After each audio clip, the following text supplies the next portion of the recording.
નમસ્કાર મિત્રો કતારગામમાં શું ભારતીય જનતા પાર્ટીને કાઠું પડવા જઈ રહ્યું છે? કતારગામમાં ફરી એક વખત પરિણામ લાવવામાં મુશ્કેલી પડશે. ભારતીય જનતા પાર્ટી સુરતમાં શું કરી રહી છે? આમ આદમી પાર્ટી સુરતમાં શું કરી રહી છે? સુરતમાં કોંગ્રેસ શું કરી રહી છે? અને સૌથી અગત્યની વાત, આ પીળા ખેસ શું પરિણામ લાવશે? કેવો કરંટ તેનો છે? શું રકાસ કાઢશે? શું કતારગામ વરાછામાં ફરી એક વખત પોતાનો દબદબો પ્રસ્થાપિત કરશે? વિસ્તારથી વાત કરું તો સુરત તરફ લોકોની નજર છે. ગુજરાતની કોર્પોરેશનની ચૂંટણી એક તરફ અને સુરતની કોર્પોરેશનની ચૂંટણી એક તરફ. તેની પાછળનું કારણ તે પણ છે કે સુરતમાં ભારતીય જનતા પાર્ટીને ટક્કર આપતો પક્ષ આમ આદમી પાર્ટી સાબિત થઈ રહ્યો છે. સુરતમાં ભારતીય જનતા પાર્ટી સામે આમ આદમી પાર્ટીના નેતાઓ મજબૂતાઈથી લડાઈ લડી રહ્યા છે.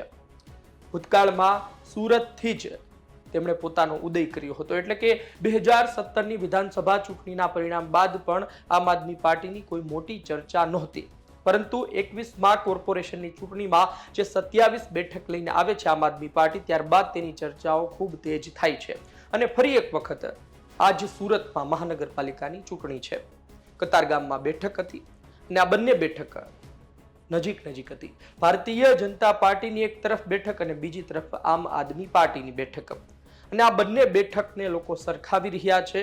આમ આદમી પાર્ટીના નેતાઓ તેના વિડીયો સોશિયલ મીડિયામાં મૂકી રહ્યા છે. કહેવામાં આવી રહ્યું છે કે જુઓ, ભારતીય જનતા પાર્ટીની બેઠકોમાં લોકો પૂરા નથી, ખુરશીઓ ખાલી છે. અને અહીં ગોપાલ ઇટાલિયાને સાંભળવા માટે લોકોના ધાડે ધાડા ઉતરી રહ્યા છે. દૂર દૂરથી લોકો આવી રહ્યા છે. લોકો ઊભા સાંભળી રહ્યા છે. ખુરશી ન મળે તો આજુબાજુ ઊભા રહી જાય છે. પરંતુ ખૂબ મોટી માત્રામાં લોકો ગોપાલ ઇટાલિયાને સાંભળવા આવી રહ્યા છે. આમ આદમી પાર્ટીની સભામાં આવી રહ્યા છે. આપણે તેનું એક વખત એનાલિસિસ કરવું જરૂરી બને છે. તમે જુઓ કે કતારગામ હોય કે વરાછા હોય કે સુરતનો એક મોટો વિસ્તાર છે. કતારગામ વરાછાની આજુબાજુની તમામ બેઠક તમે ગણી લો તો 40 આજુબાજુ તો તે બેઠકો થઈ જાય છે. કુલ 120 બેઠકો છે 30 વોર્ડની, પરંતુ કતારગામ વરાછાની જેટલી થઈ જાય છે. અને જો તેમાં કોઈ રાજકીય પાર્ટી દાવ ખેલે અને એને પોતાનો ગઢ બનાવી લે તો સુરતમાં ઘણી સફળતા, 30% આજુબાજુ સફળતા તેઓ મેળવી લે છે એવું સાબિત થઈ જાય. વરાછા કતારગામના આ વિસ્તારમાં નજર છે આમ આદમી પાર્ટીની ફરી એક વખત. અને આ વિસ્તારમાં સૌરાષ્ટ્રથી આવેલા લોકો વસે છે. અહીં વરાછામાં તમે જાઓ તો ત્યાં પણ તમને સૌરાષ્ટ્રથી આવેલા લોકોનો ખૂબ મોટો જમાવડો જોવા મળશે. અને કતારગામમાં પણ રત્ના કલાકારો જે હીરા કામગીરી કરે છે, હીરાના વ્યવસાય સાથે જોડાયેલા છે, હીરા ઘસવાનું કામ કરે છે, તેઓ ખૂબ મોટી માત્રામાં આ બધા વિસ્તારોમાં છે. અને તેઓ ખૂબ જ પીડિત પણ છે અને ગુસ્સો પણ ઠાલવતા જોવા મળે છે. હવે કઈ તરફ જશે, કોને મત આપશે, બધા અલગ અલગ પરસેપ્શન હોઈ શકે, અલગ અલગ વિચારો હોઈ શકે, અલગ અલગ સમીકરણ હોઈ શકે. પરંતુ અત્યારની સ્થિતિ એ છે કે આ બંને વિસ્તારમાં ભારતીય જનતા પાર્ટીએ સારું પરિણામ લાવવું પડશે. એક તો તેઓ સારું પરિણામ લાવશે તો પોતાનો દબદબો પણ સાબિત થશે, અને બીજી તરફ આમ આદમી પાર્ટી એટલી મજબૂત નથી તેવો પણ તેઓ સાબિત કરી શકશે. પરંતુ ખૂબ કાઠું છે, કારણ કે આ બંને વિસ્તારમાં લોકો પણ નારાજ છે અને આ બંને વિસ્તારમાં આમ આદમી પાર્ટીનો પીળા ખેસનો કરંટ પણ જોવા મળી રહ્યો છે. આમ આદમી પાર્ટીના નેતા કહી રહ્યા છે કે 70 થી પણ વધુ બેઠકો લાવીશું. એ પરિસ્થિતિ વચ્ચે કે તેમના ઘણા કોર્પોરેટરો વંડી ટપી ગયા, એ પરિસ્થિતિ વચ્ચે કે તેમના પ્રદેશના નેતાઓ પણ વંડી ટપી ગયા. એટલે લોકોમાં એ મૂંઝવણ પણ છે કે આમ આદમી પાર્ટીના નેતાઓને આપણે લાવશું, ખૂબ સારી વાત છે કે તેઓ લડે છે, પણ એ આવ્યા બાદ ટકશે કે નહીં એની શું ગેરંટી? એટલે આ બાબતને લઈ લોકો મૂંઝવણમાં છે. બીજી વાત એ છે કે સુરતના લોકો કોર્પોરેશનની ચૂંટણીમાં ભારતીય જનતા પાર્ટીને જાકારો આપતા ડરતા નથી. 2015ની વાત હોય, 2021ની વાત હોય અને હવે 2026નો માહોલ હોય. એટલે કે વાત એ છે કે કોર્પોરેશનની ચૂંટણીમાં તમે જુઓ કે વિધાનસભાની ચૂંટણીમાં કદાચ બધી બેઠકો આવી જાય, પણ કોર્પોરેશનની ચૂંટણીમાં લોકો ખૂબ જ અલગ વિચારીને મતદાન કરતા હોય છે. ઘણા ભારતીય જનતા પાર્ટીના મતદારો પણ કોર્પોરેશનની ચૂંટણીમાં અન્ય પક્ષ તરફ જતા હોય છે, કારણ કે ત્યારે પ્રાથમિક સુવિધા અને નજીકના નેતાનું મહત્વ હોય છે. એમાં આંખની શરમ પણ નડે છે અને વિસ્તારના કામો પણ જોવામાં આવતા હોય છે. આ જ કારણોસર પરિણામ બદલાઈ શકે છે. એક વાત એ પણ છે, એક વર્ગ એ પણ કહેશે કે જેટલા લોકો તમારી સભા સાંભળવા આવે જેટલા લોકો મત આપે એ જરૂરી નથી. 100% સાચી વાત છે. તમારી સભામાં લોકો ખૂબ મોટા પ્રમાણમાં આવે પરંતુ એ લોકો તમને મત આપશે એ જરૂરી નથી.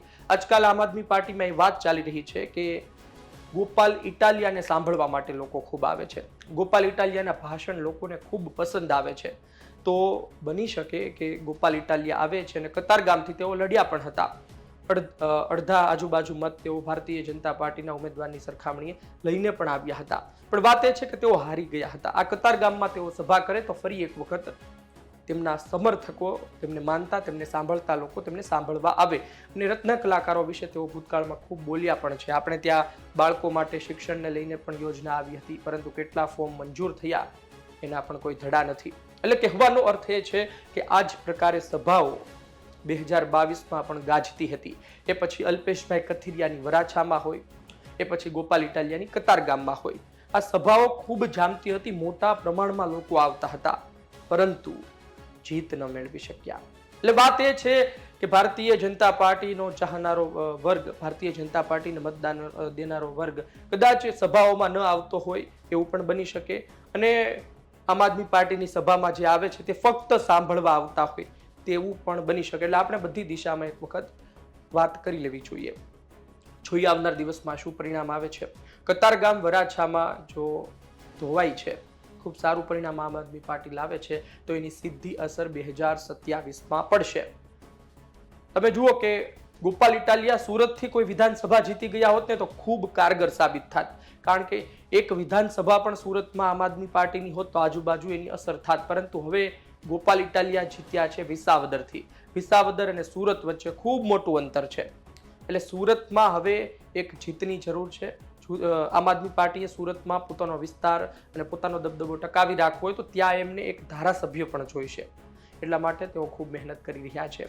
ભારતીય જનતા પાર્ટી માટે સૌથી અગત્યની વાત જે મહાનગરો છે, ત્યાં વિપક્ષ એટલું મજબૂત નથી થતું. ગામડાઓમાં, નાના નાના તાલુકાઓમાં વિપક્ષ મજબૂત હોય, પરંતુ મહાનગરોમાં તમે જુઓ કે 2017ના પરિણામમાં મહાનગરોએ ભાજપને બચાવી લીધું. પરંતુ આ જ મહાનગરોમાં જો કોઈ વિપક્ષની પાર્ટી મજબૂત થાય તો ભાજપની નીંદ હરામ થઈ જાય. એટલે કે સુરત હોય, અમદાવાદ હોય, રાજકોટ હોય કે પછી વડોદરા હોય, આમાં કોઈ એક શહેરમાં, એક મહાનગરમાં કોઈ એક પાર્ટીનો દબદબો પ્રસ્થાપિત થઈ જાય તો પછી ભાજપને દિવસે પણ તારા બતાવી શકે છે. તેઓ આ પરિસ્થિતિ સર્જાઈ શકે છે કારણ કે અઢળક વિધાનસભા તેમાં આવતી હોય છે અને ભાજપ શહેરી વિસ્તારમાં મજબૂત છે તેવું ભૂતકાળથી ચાલી આવી રહ્યું છે. તો આ વાત પણ તૂટશે. આ જ કારણોસર સુરતમાં આમ આદમી પાર્ટી મહેનત કરી રહી છે. જો સુરતમાં પરિણામ આવે છે તો પછી ભાજપ માટે ખૂબ જ ખરાબ વાત કહી શકાય. બીજી તરફ કોંગ્રેસ પણ તમામ વોર્ડમાં ઉમેદવારો ઉતારીને પોતાની મજબૂતાઈથી લડાઈ લડી રહી છે. ઘણા કોંગ્રેસીઓ આમ આદમી પાર્ટીમાં ગયા, ઘણા વંડી ટપી ગયા, પરંતુ કોંગ્રેસ હજુ પણ સાયલેન્ટ કિલર સાબિત થઈ શકે છે. કોંગ્રેસ પરિણામમાં લોકોને ચોંકાવી શકે છે. અને જો આ બંને એટલે કે આમ આદમી પાર્ટી અને કોંગ્રેસ બંને એક વખત મજબૂતાઈથી પરિણામમાં આવે છે બહાર, તો પછી ભારતીય જનતા પાર્ટી માટે સુરતમાં મુશ્કેલી છે. અને આ એ જ સુરત છે કે જે એક સમયે ગુજરાતમાં ભારતીય જનતા પાર્ટીને ચલાવતું હતું. આજે પણ હર્ષ સંઘવી સુરતથી આવે છે, મજૂરાથી, અને ભારતીય જનતા પાર્ટીમાં ખૂબ મોટા નેતા છે. ગુજરાતના નાયબ મુખ્યમંત્રી છે CR પાટીલ, કે જેમણે વિધાનસભામાં એક રેકોર્ડ સર્જ્યો, એ પણ સુરતથી આવે છે. કહેવાનો અર્થ એ છે કે સુરતની લોબી ખૂબ મજબૂત છે, પરંતુ આ પરિણામ તેને અસર કરી શકે છે. આપનું શું કહેવું છે કોમેન્ટ બોક્સમાં લખજો. એક વાત લખજો, તમારા વિચાર મુજબ શું ખૂબ મોટી મોટી સભાઓ થાય, હજારોની સંખ્યામાં લોકો આવે, પરંતુ એ મત દેતા હશે? અને બીજી વાત એ કે ભારતીય જનતા પાર્ટી સુરતમાં પોતાના મેયર બેસાડશે કે નહીં? આપનો અભિપ્રાય કોમેન્ટ બોક્સમાં લખજો. ધન્યવાદ.